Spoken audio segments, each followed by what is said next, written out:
pues muy buenas tardes a todos. Es una alegría inmensa ver esta librería abarrotada.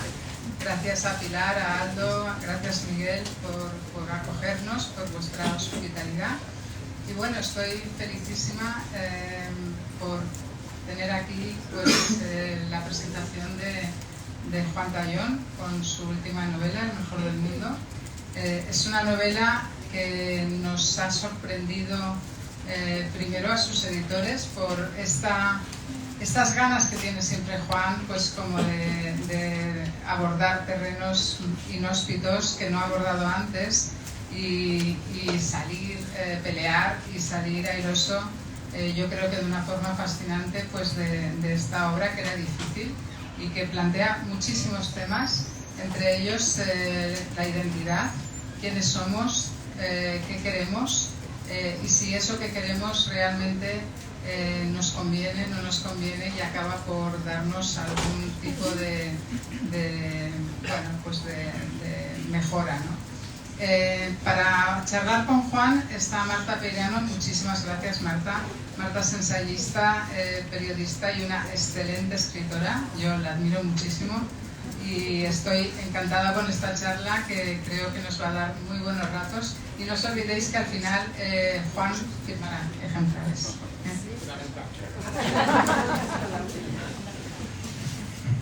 Bueno, pues allá vamos. Vale, es interesante ver a dos introvertidos patológicos juntos en la misma mesa. Vamos a ver cómo sale. Pero bueno, esta es la octava novela de Juan. Hola, sí, octava novela, no. Porque nunca cuento la primera. Pero esto no está en un cajón. No, los que están en el cajón son 5. La primera. Bueno, la octava y media, el 8 y medio de Juan. Y tengo que decir, para tranquilizaros si no la habéis leído, que la novela es muy buena. es una novela que se lee en 2 días sin dormir. Y bueno, yo la voy a contar un poco como la he vivido, porque yo la he vivido un poco a trozos. Primero porque Juan me contó esta novela cuando la estaba escribiendo en un restaurante georgiano que hay unas calles más abajo. Entonces me contó un poco, no voy a hacer ningún spoiler, lo que cuenta la contraportada. Hay un señor que es un empresario gallego, que es un ambicioso irremediable, y entonces se va a México y lo peta con una movida muy graciosa, que si habéis leído una de sus entrevistas en El País ya sabéis de qué va. Y entonces, bueno, pues tiene una experiencia en México que en principio parece bastante feliz, pero luego a la vuelta resulta que todo ha cambiado, todo en su vida ha cambiado, ¿no?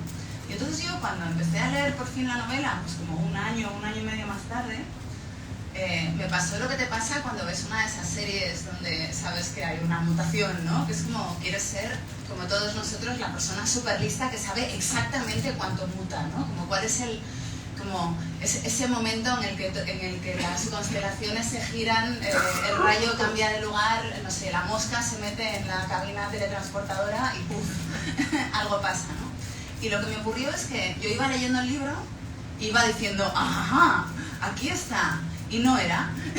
Y luego seguía y estuve así, pues básicamente durante la primera mitad entera del libro, como hasta que me di cuenta de que este libro es como típicamente Tallón, hay como una línea temporal, una flecha del tiempo, como diríamos. El relato va scratcheando sobre ella un poco como le da la gana, de forma bastante inquietante, pero muy adictiva, tengo que decir. Pero luego al mismo tiempo es como que la línea del tiempo está dentro de un caleidoscopio, ¿no? Que te está diciendo todo el rato como la cantidad de cosas que podrían haber pasado y que no han pasado, o que la cantidad de cosas que han pasado y que van a hacer que se abran otras puertas, ¿no? Entonces yo he desarrollado una teoría, que es que, y va a ser la primera pregunta que te haga, yo tengo la teoría de que de sus 3 últimos libros, Rewind, la obra maestra y El mejor del mundo, son como tu trilogía cuántica, ¿no? Porque Rewind es de un grupo de amigos, bueno, tú dices que es de la infancia y del fin de la infancia, ¿vale? Pero es como de un grupo de amigos a los que les pasa una cosa y entonces todos hacen como un rebobinar de lo que ha pasado para contar su versión de esa cosa, ¿no? Y lo que ves es que efectivamente cada una de esas versiones genera una realidad como muy compleja y muy caleidoscópica que no sabemos en ningún momento si es real o no. O sea, si es más real que la suma de las partes o no. Y bueno, obra maestra es una obra que está y no está. Y que luego está, desaparece y vuelve, un poco como Jesucristo, ¿no? Como de repente regresa en una fórmula que es la original, pero no es la original, porque es un duplicado, pero en realidad hace de original. Es decir, como un rollo doppelganger que ahora está muy de moda. Y entonces, esta es, para mí, la más caleidoscópica y la más cuántica de todas, porque en la búsqueda de cuál es ese punto, ¿no? donde las células cambian, se tornan y el mundo muta, te das cuenta de que en realidad la vida es así. Y pues nada, bienvenido a la presentación de tu libro. ¿Y es esto una trilogía cuántica? ¿O qué es? ¿No vas a seguir hablando? Sí, espera. Premisa principal. Tú escribiste la primera de esa trilogía durante la pandemia. Es decir, que esta es la trilogía cuántica que a ti te salió de la pandemia, cuando el tiempo se rompió. Bueno, antes de nada, permíteme agradecer la presencia aquí de tanta gente, de amigos y desconocidos. Me gustan más los conocidos. Y gracias a la Machado por acogernos y bueno, y gracias a ti, Marta. Podría estar escuchándote y hablando del libro, bueno, contate no hablar yo, pero pues hablemos de mí. No, me incomoda un poco tu pregunta, porque yo intento esforzarme en que ninguna novela nueva pueda ser comparada con la anterior. Intento destrozar el molde después de escribirla. Intento que no haya una pauta, que no haya un universo común, y tú vienes aquí y dices que es una trilogía y además cuántica, que tampoco entiendo qué significa. Vale, pero voy a tratar de responder a por qué seguramente tienes razón.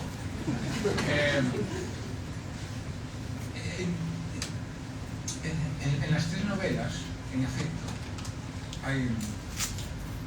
los acontecimientos se suceden de tal forma que las emparentan.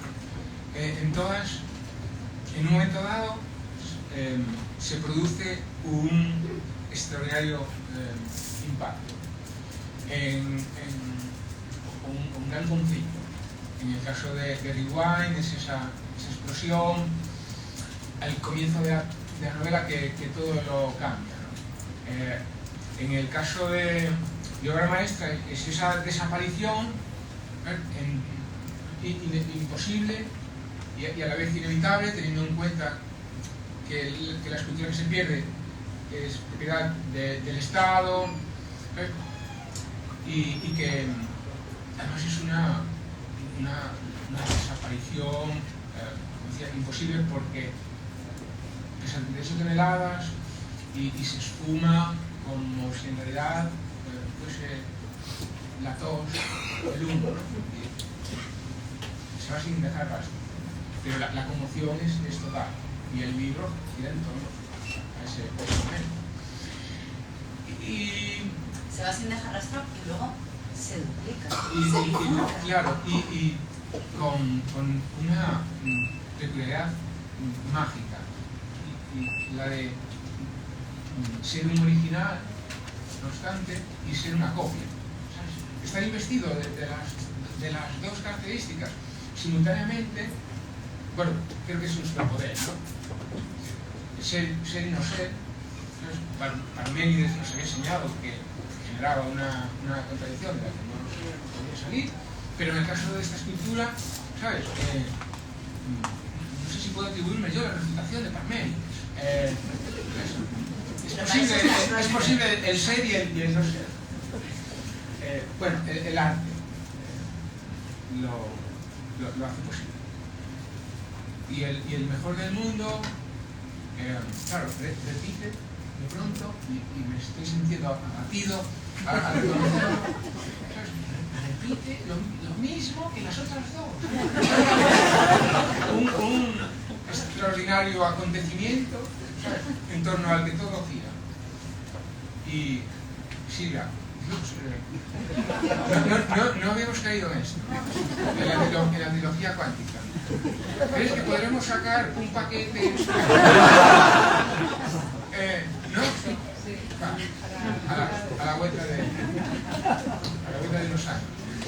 Entonces, sí, tengo que darte la razón. Te estás olvidando de la polifonía de voces. Pero en este caso creo que no hay polifonía.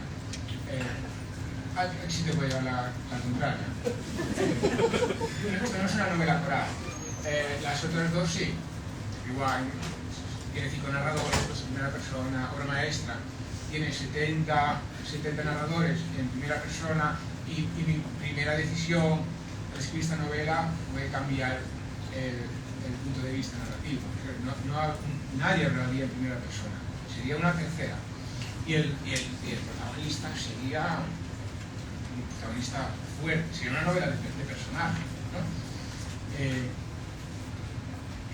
Algo que no pasaba en las anteriores. Aunque sí, es cierto que es un personaje que deja un poco de hueco a los personajes satélites que lo rodean, ¿no? Pero eso era una premisa, no más narraciones en primera persona. Yo me acuerdo que te oí decir en alguna entrevista que tú, cuando escribiste Rewind, antes de tener la historia, antes de tener a los personajes, antes de tener la trama, lo que tenías era una estructura.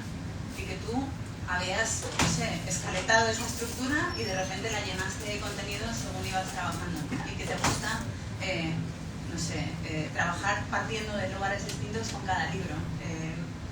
¿Cómo empezaste esto? Vale, ¿y me crees? Cuando digo que Rewind nació así, con una estructura. Yo me creo en todo lo que dices.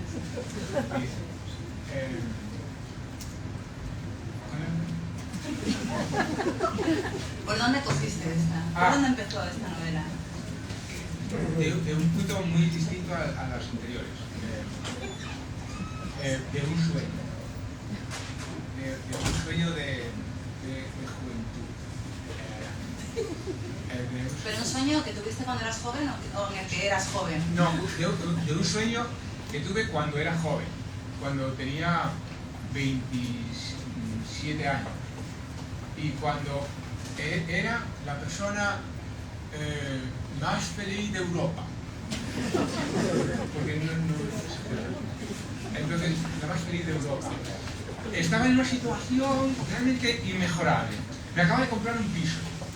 Era un propietario.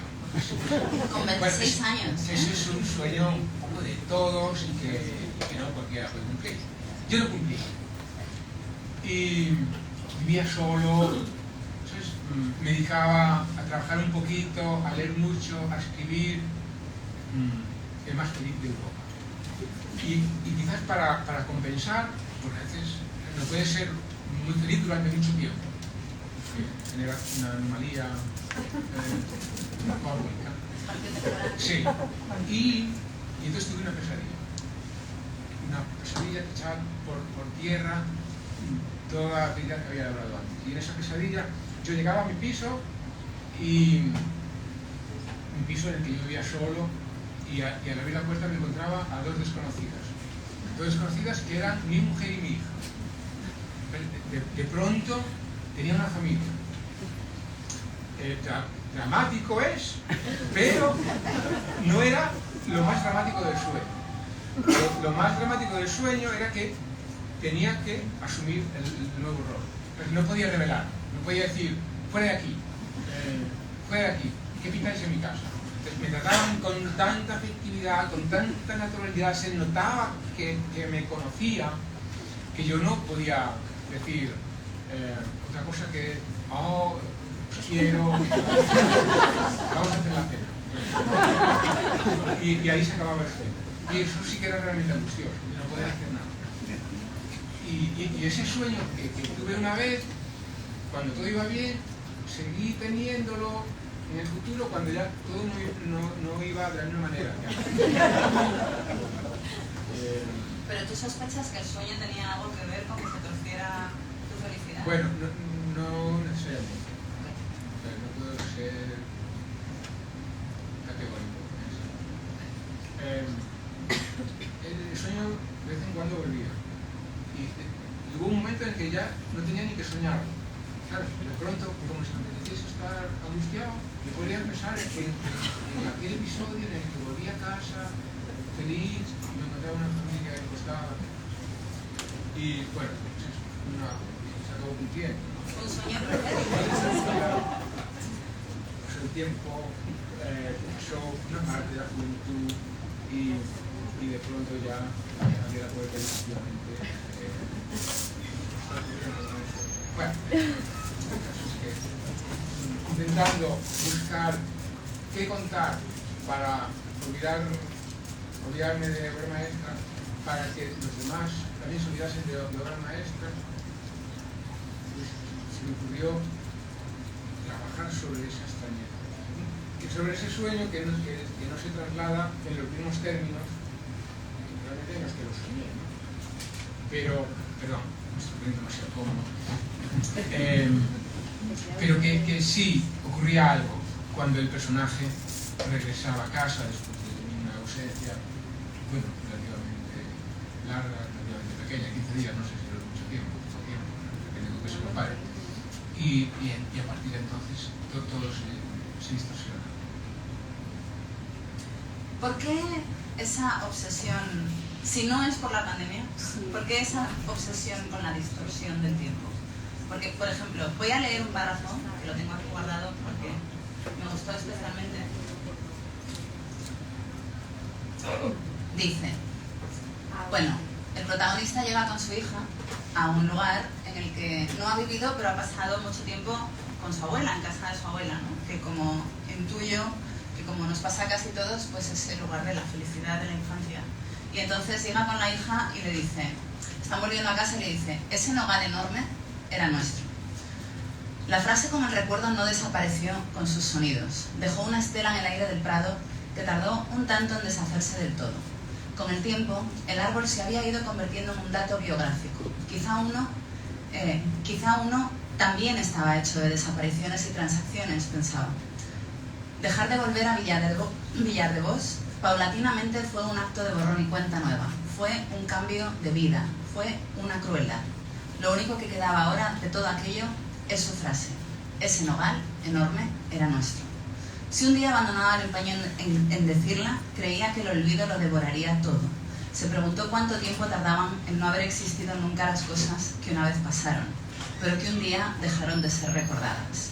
Es decir, en todos estos libros, pero yo creo que muy especialmente en este, hay una obsesión con cómo el tiempo se estira y se encoge, ¿no? Como es la parábola o la paradoja de la tortuga, ¿no? que va recorriendo el mismo tiempo y lo va expandiendo al mismo tiempo. En México pasa un poco eso, ¿no? Son 15 días, pero en realidad varias vidas transcurren durante ese periodo, pero luego hay cosas que si no se recuerdan se olvidan y desaparecen, luego hay cosas que no se recuerdan porque nunca pasaron, pero que aparecen, como en este caso tu esposa y tu hija en el sueño, y me da mucha curiosidad saber cómo ese tema recurrente surge en tu trabajo, porque claramente es un poco tu ballena blanca, ¿no? En la gestión del tiempo en las novelas. Sí, del tiempo y del espacio, las apariciones y las desapariciones. Sí, es verdad. Aunque si lo piensas, el tiempo es el tema de todos los autores, ¿no? Pero, claro, ¿cómo lo tratas técnicamente? Eso es algo en lo que yo pongo cierto empeño, ¿no? Y casi obstinación. Si te das cuenta, la novela tiene una estructura muy elemental, pero quizás efectiva. Capítulos impares transcurren en el presente, el verbo que se emplea además es el presente indicativo, y los capítulos pares transcurren en el pasado, y los capítulos que transcurren en el pasado dan fe de una, en cada uno de ellos de un acontecimiento muy particular de la vida del protagonista, que tiene la función de hacernos entender por qué en los capítulos impares el protagonista actúa como actúa. Entonces, claro que la novela tiene que ver con el peso del pasado. Bueno, no hemos hablado sino con los en el principio de cómo es el protagonista,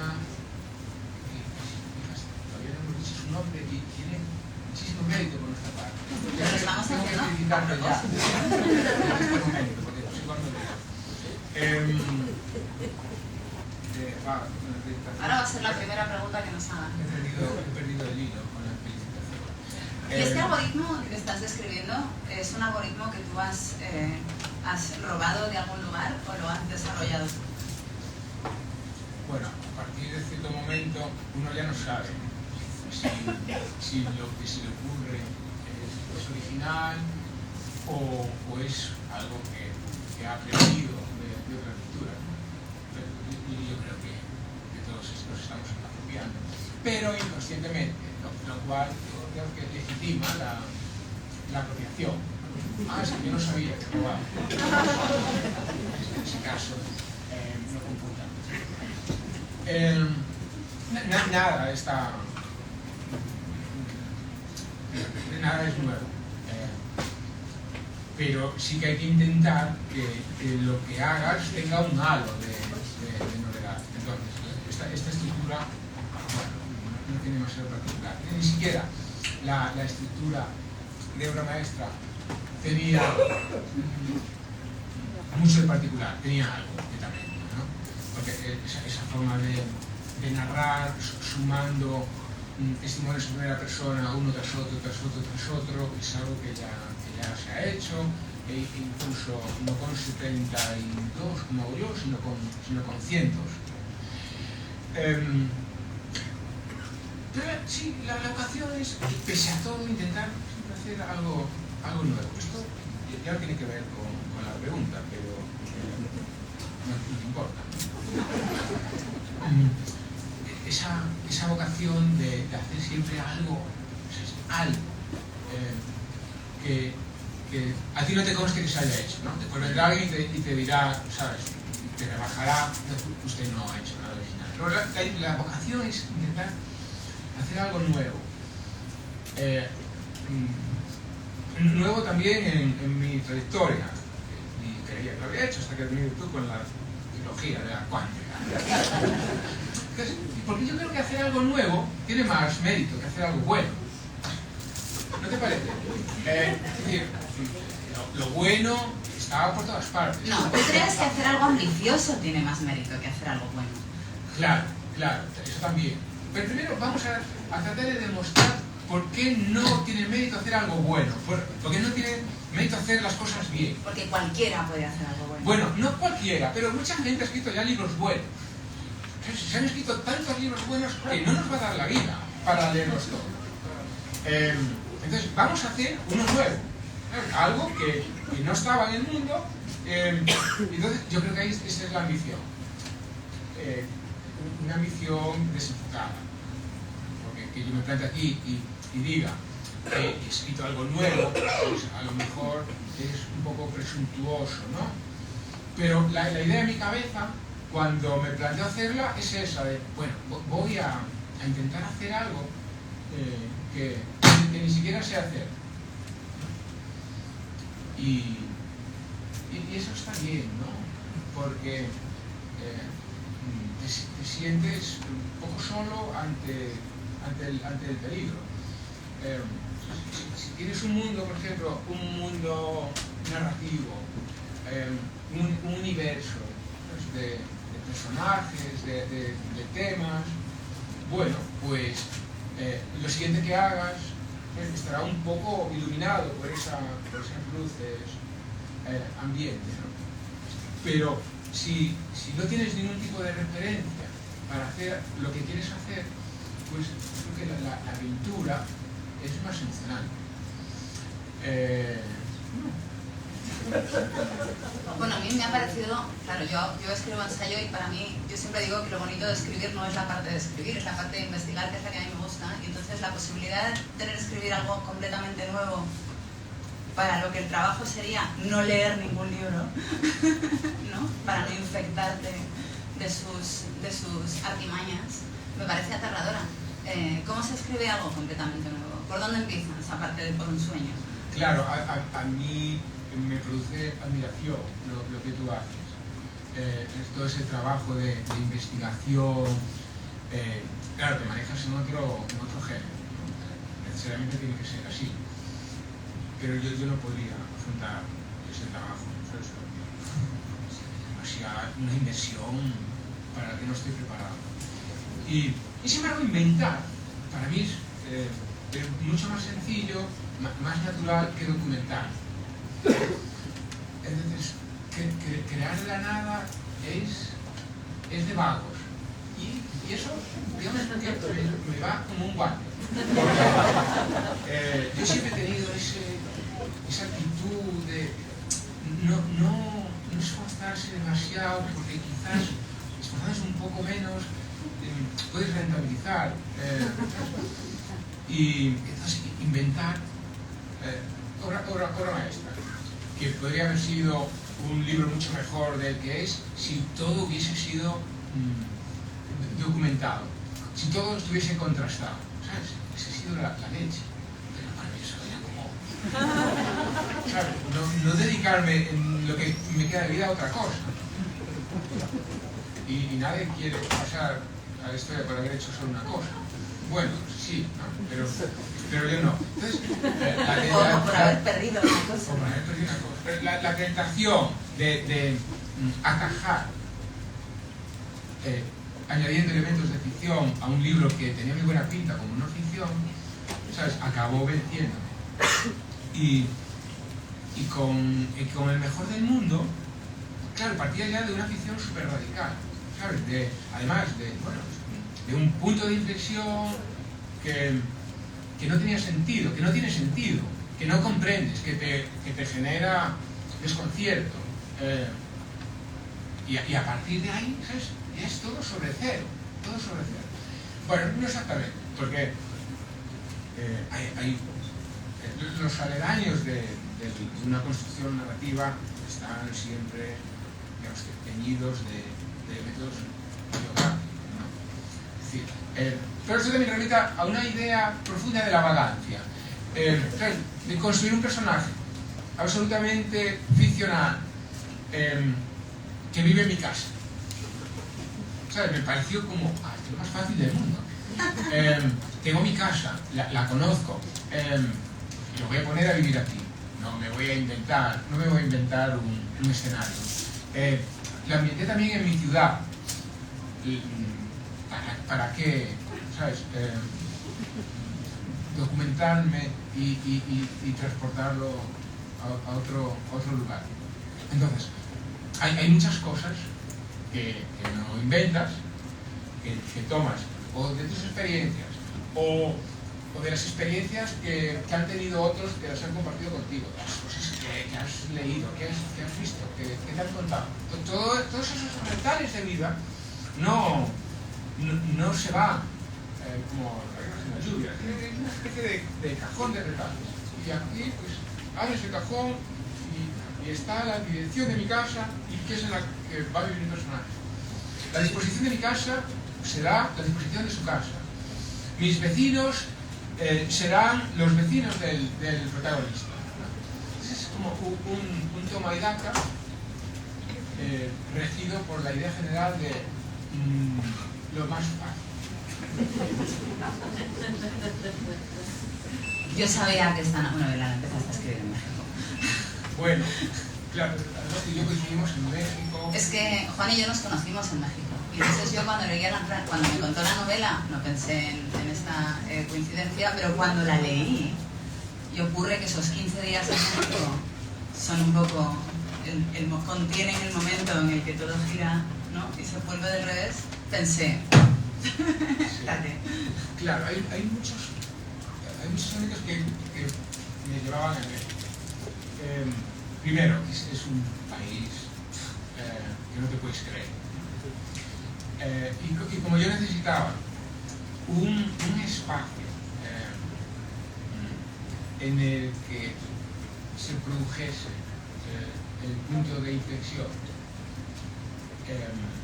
aunque no se supiese hasta tiempo después, cuando los protagonistas estuviesen ya en España, me parecía que México podía acoger ese lugar. Por otra parte, como había determinado que el protagonista de la novela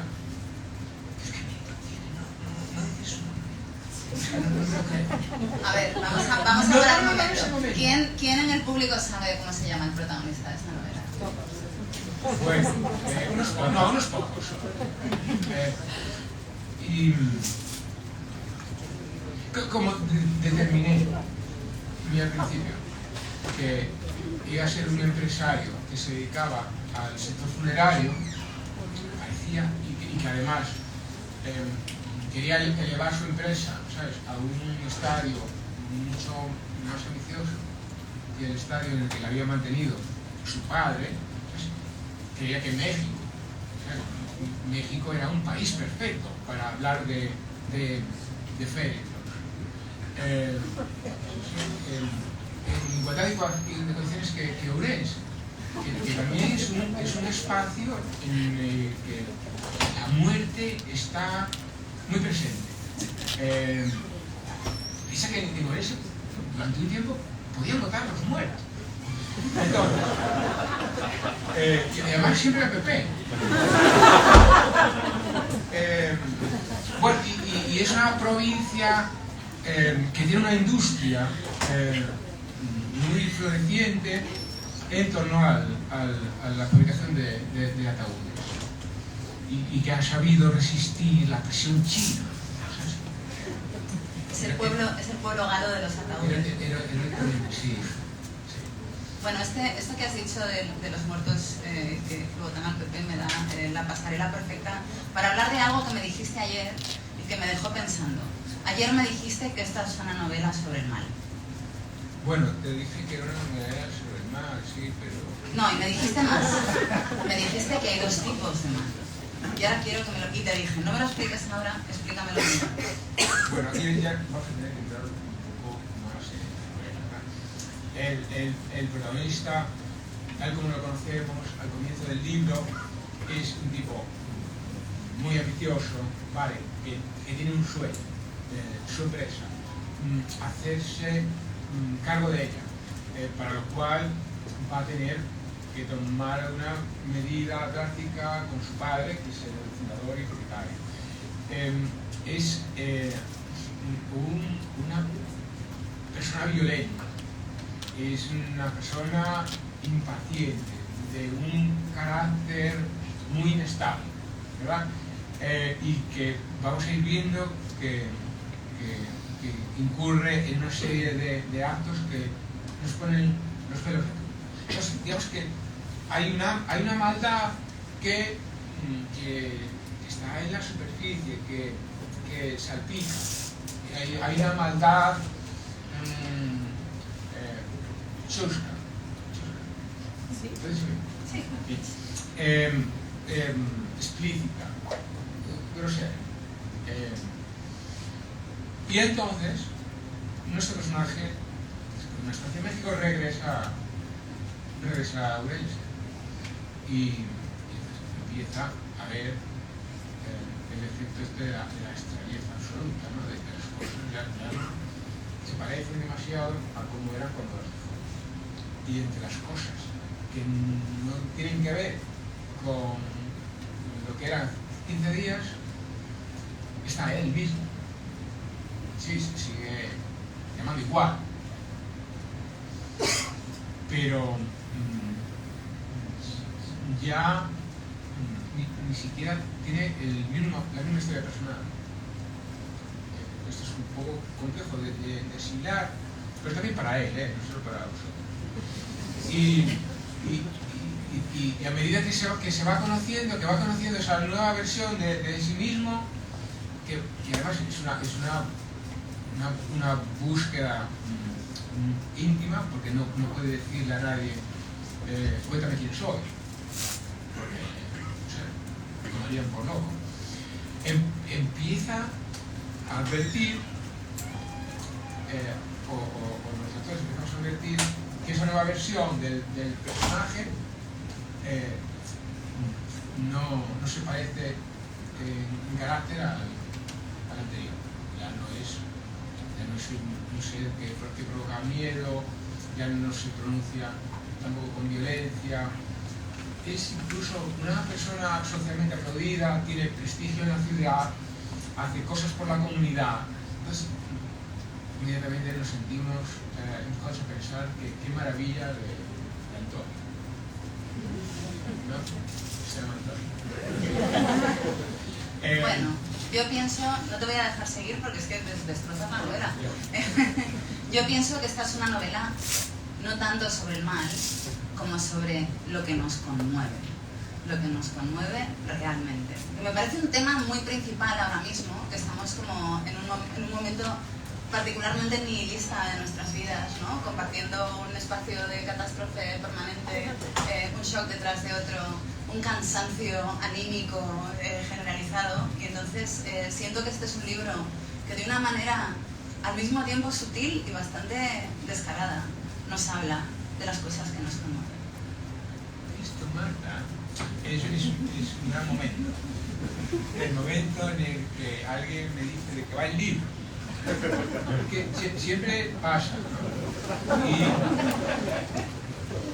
Y para mí es una celebración. Estoy feliz, casi como hace 20 años. Y te diré más. A partir de ahora, porque lo he hecho con los libros anteriores, yo diré que este es, sobre todo, un libro sobre las cosas que nos conmueven. Sobre las cosas que nos conmueven. Tú sabes que los autores, quizás tú no, porque es otro género, y además tú estás... Bueno, yo también. Pero y al admirarte me compadezco un poco de mí, porque a menudo acierto por equivocación, ¿sabes? Acierto, y esto es muy triste, sin darme cuenta. Y entonces he escrito una novela sobre las cosas que nos conmueven y no he sabido que lo hacía. Y lo cual te convierte en un ser un poco patético. ¿Sabes? Bueno. Yo llevo 2 semanas diciendo en las entrevistas que he escrito una novela sobre la ambición. He escrito una novela sobre la identidad. Vamos, es que ni la has mencionado. Y yo pongo ¿sabes? Énfasis en esa circunstancia. Es una novela sobre la persona que somos, la persona que nunca es igual a sí misma a lo largo del tiempo. Y creo que realmente es una novela sobre eso. No sé si tú no lo has querido ver. Pero creo que tienes razón. Y cuando dices que es una novela sobre las cosas que nos conmueven, ojalá abundases un poco más para que yo pudiese, en los próximos días, en las siguientes presentaciones, enfatizar que es una novela sobre lo que nos conmueve. Bueno, pues dicho esto, voy a abrir el turno de preguntas. Preguntas, comentarios, por favor. Hoy, concretamente, hacednos comentarios, si no... Esto es una pregunta más bien de comentarios, sino al revés. ¿Ves? Ahora nadie te quiere preguntar nada. ¿La hubieran leído Hitler? Bueno, hay una anécdota de Roberto Bolaño.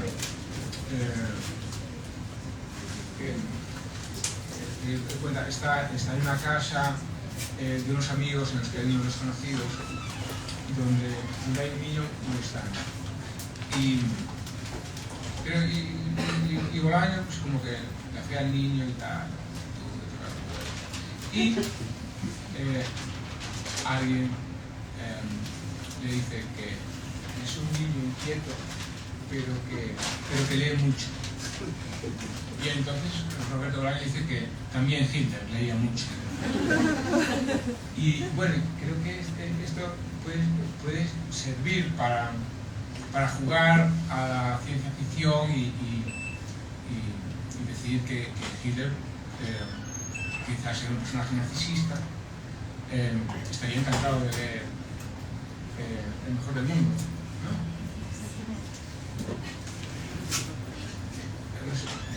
Se alegraría de descubrir que hay otros Hitler, ¿no? Cosa que es absolutamente cierta y que a mí me gusta contar, Marta. No sé el tema, pero realmente hay otros Hitler. Bueno, no quiero hablar demasiado serio, pero están los Hitler de Ohio. Yo he sabido esta semana de ellos, no la anterior. Están en una población de Ohio desde 1790. ¿Qué te parece? Impresionante, ¿no? Intrigante. Claro. ¿Qué Hitler fue primero? Claro, ¿qué Hitler fue primero? Sabemos cuál fue peor. Pero hubo otros Hitler. Y que tienen derecho a reivindicar su apellido sin tener que pagar por ello las consecuencias de los actos de terceros, ¿no? ¿No? O sea que sí. Sí, por supuesto. Bueno, Juan, tú querías hablar de Hitler. Venga, vamos a hablar de Hitler. ¿Cuántos Hitlers hay en el mundo? Bueno, es un dato difícil pero en Estados Unidos hay un montón. Hay un montón. Y por supuesto no tiene nada que ver con Adolf Hitler. Ni siquiera Adolf Hitler tuvo algo que ver con Adolf Hitler. Esto es una broma que quiero explicar. En el año 61, Victor Seix, de la editorial Seix, viaja a la Feria de Frankfurt, viaja a Frankfurt y muere en Frankfurt, atropellado por un tranvía, cuyo maquinista se llamaba Adolf Hitler, que no tenía nada que ver con Adolf Hitler. Entonces, no solo hay otros Hitler, sino que también ha habido otros Adolf Hitler. Esto queda como... La anécdota quizás apócrifa, no sabemos si es cierto o no es cierto, pero impresiona, ¿no? Pero yo he leído muchos sitios y no paro de repetir. Tú perseverarías en la argumentación. Yo querría saber... Pero yo no. Yo querría saber a qué se dedica cada uno de esos Hitlers y qué tal le ha ido en la vida, ¿no? Porque una de las particularidades de la novela es que al Hitler de tu novela le va bien y en un momento dado llevas tanto rato leyéndolo sin que nadie le pregunte nada al respecto, que siente uno que es una novela en la que Hitler no ha existido. El Hitler original, bueno, no original, pero el Hitler que tú has dicho que es el más malo de todos, aunque en realidad no lo sabemos. Sabemos que ese fue muy malo. Y entonces, una de las peculiaridades de la novela es que este es un tema que no se toca hasta la mitad, y cuando se toca es de una manera súper delicada. Sí. ¿Cuántas fórmulas probaste para resolver ese pequeño chiste? Bueno, en realidad fui retrasando el momento en el que, primero, el lector leía Antonio Gil Ferreiro, es el nombre completo del protagonista. Después fui retrasando el momento en el que se daba una explicación. Y esto tiene que ver con la toma de decisión. Porque yo decido llamar al personaje Antonio Gil Ferreiro, con todos los riesgos que ello conlleva. Bueno, es una provocación. Es una provocación, pero una novela es una provocación.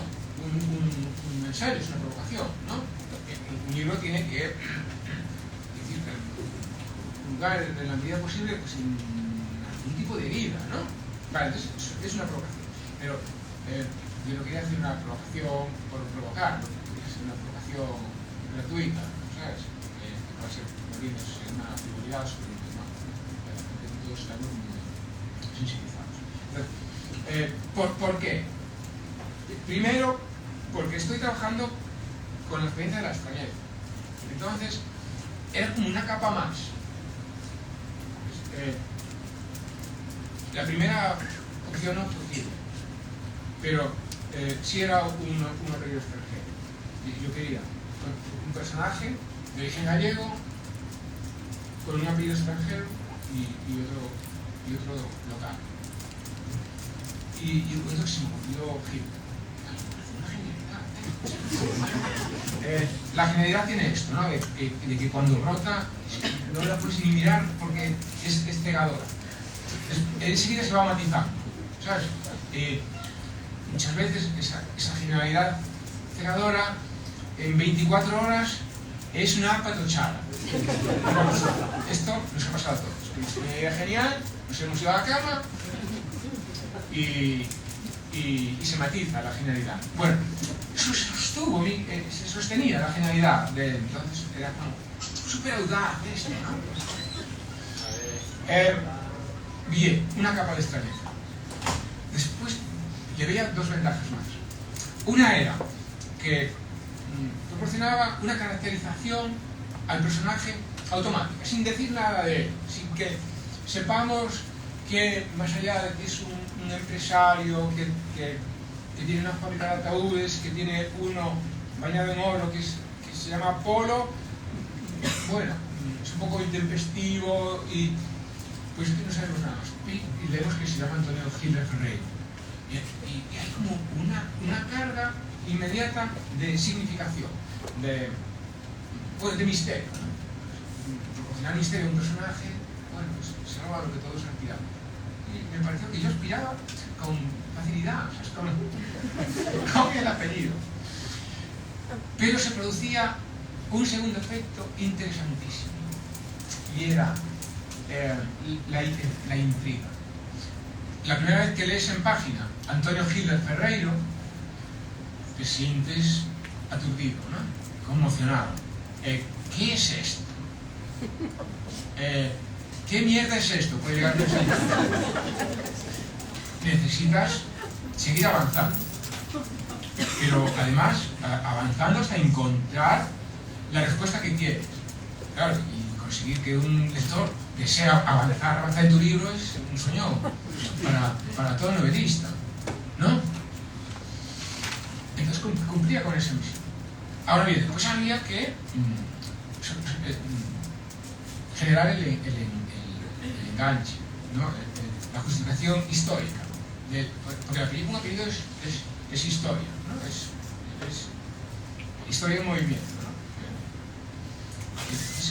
Tenía que construir la genealogía del personaje, que además no me parecía complicado, porque había encontrado que iba a hacer un Hitler en Orense. Se daban las condiciones, porque en Vilar de Bosch, durante muchos años, durante los años en realidad 10, después finales de los 30, comienzo de los 40, los alemanes extrajeron el wolframio de nuestras minas, porque con él reforzaban la defensa de los tanques y incrementaban la capacidad destructora de los obuses. Entonces, ¿por qué no? ¿Sabes?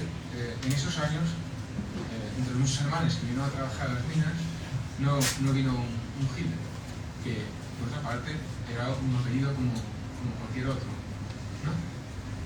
Y no se lo cambiaron nunca, que también es una parte interesante del libro. Voy a terminar la última pregunta, salvo que alguien tenga preguntas en el público. Yo tengo una. Juan, yo, bueno, todavía no leo esta novela, pero leí Obra Maestra, y ahorita que estoy escuchándolo sobre pues el tiempo y el espacio y cómo es este juego en tus novelas, sobre todo en Obra Maestra, Yo te quería preguntar si tú las escribes tal cual como las estamos leyendo, o primero escribes alguno y dices, bueno, y vas encajando los fragmentos, o realmente siempre lo pensaste de la manera en que nosotros lo estamos leyendo. No doy tanto de sí. Sobre todo, obra maestra fue un experimento con el ensayo-error continuo. Entonces, tenía muchas voces, pero no sabía si el orden que iban adoptando era el que le interesaba al libro. Entonces, claramente en algunos momentos no. Retrasaba el testimonio de quien fuese a otro momento. Y ahí sí, fue como un puzzle constante, que me pareció que encajaba. Y con el mejor del mundo, bueno, fue más parecido a lo que tú dices. El orden en el que está escrito es, en general, el orden en el que tú lo lees es el orden en el que yo lo escribí, salvo un par de cantos que hice en un momento dado.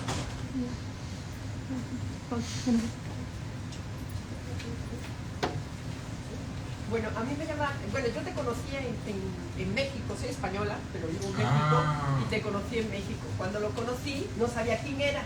Y después me arrepentí durante año y pico, y hoy tengo la suerte y coincidencia de estar aquí. Y me llama más la atención que la novela, una parte de la novela, se desarrolla en México. Hablaron, Marta nos hizo una introducción, no he leído la novela, pero nos hizo una introducción sobre la parte del tiempo, del manejo del tiempo, el concepto del tiempo, y por otra parte también toda la parte de funeraria, de cultura de muerte, o cultura a los muertos, que es muy distinta en México que aquí en España. Incluso la parte de la ambición creo que es una característica general de la cultura mexicana, y aún añadiría en ciertos sectores con una ambición como estruendosa, o sea, que se vea, ¿no? Entonces me gustaría saber si todo esto te hizo llevar a México, o México fue una coincidencia, o cómo surge eso. México estaba en mi vida, mi visita era reciente, y como te digo, pues uno toma las cosas a veces que están más a la vista. Pero claro, tienen que generar utilidad. Y entonces en México generaba utilidad para la novela, porque tú lo has comentado. Este es un empresario del sector funerario, y la muerte, la cultura de la muerte, en México es muy característica. Entonces, me venía muy bien México. Claro, uno toma las decisiones porque le parece que le ayuda. No hay una intención de homenajear, es todo muy práctico, ¿sabes? Esto es útil, usémoslo, ¿vale? Entonces, pues, ha sido una novela conmovedora. que no todo tiene que ser práctico, es una utilitarista, ¿no?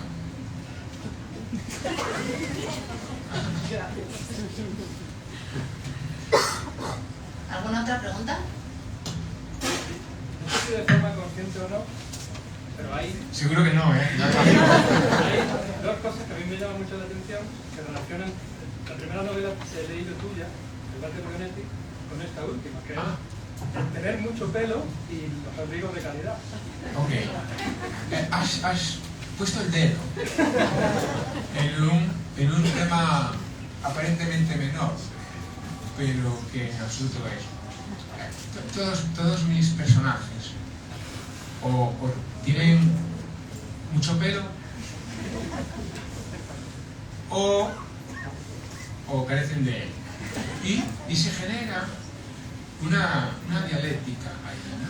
O casi una humillación. Y son las pequeñas obsesiones que van con uno. Creo que también es un juego literario. Y te diré, ¿Has leído obra maestra? También hay gente con pelo. O sea, con buen pelo.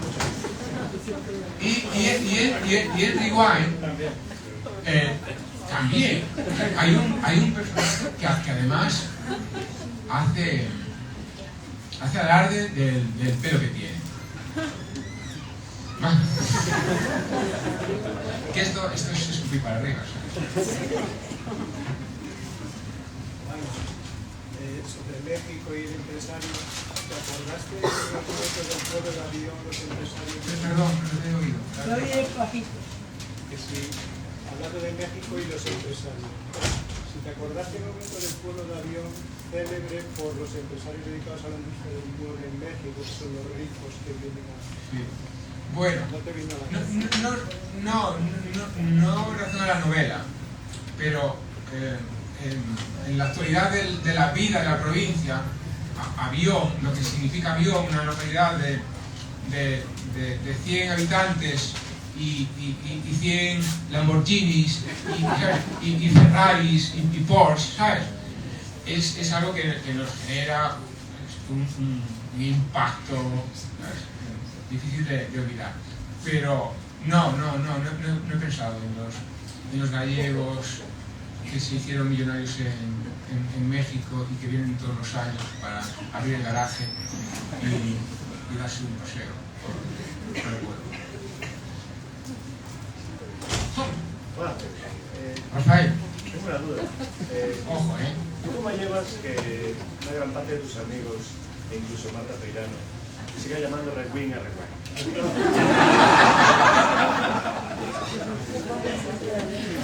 Bueno,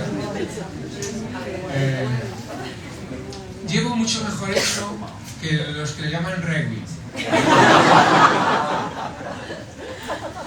Y convivo con todo tipo de pronunciaciones porque he oído cosas que no creerías. ¿Cuál es la preferida?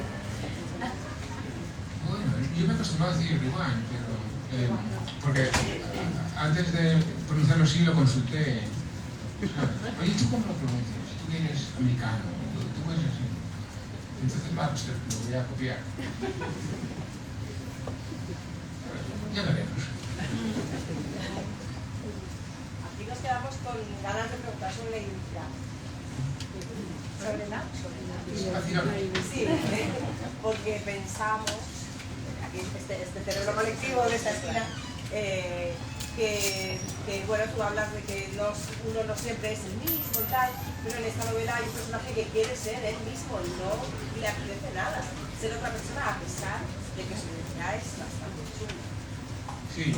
Pero prefiere su identidad chunga a una identidad mejor. Claro, porque es un individuo con un sueño. Además, es un individuo con un sueño cumplido. Ambicionaba ser el becario sorpresa.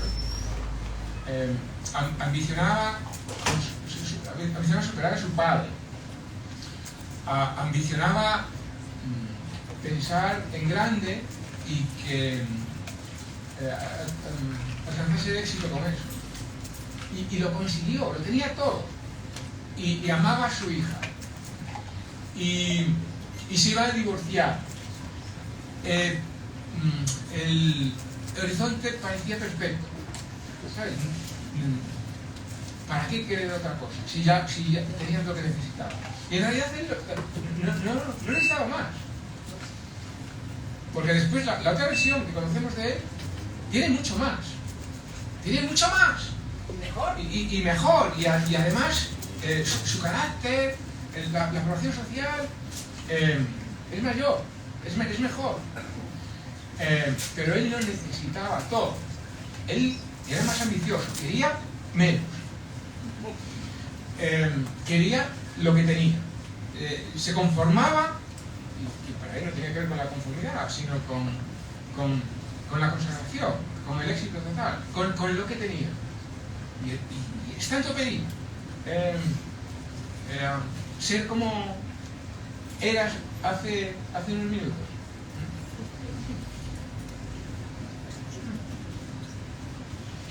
compleja, ¿no?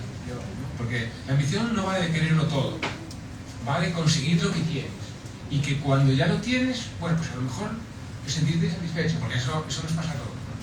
Queremos más, y cuando tenemos, pues resulta que es poco, ¿no? Y bueno, y generamos esa confusión en relación al éxito y al fracaso, ¿no? Que el éxito sea un valor en sí mismo y no una consecuencia de hacer algo bien, de ser excelente en la disciplina.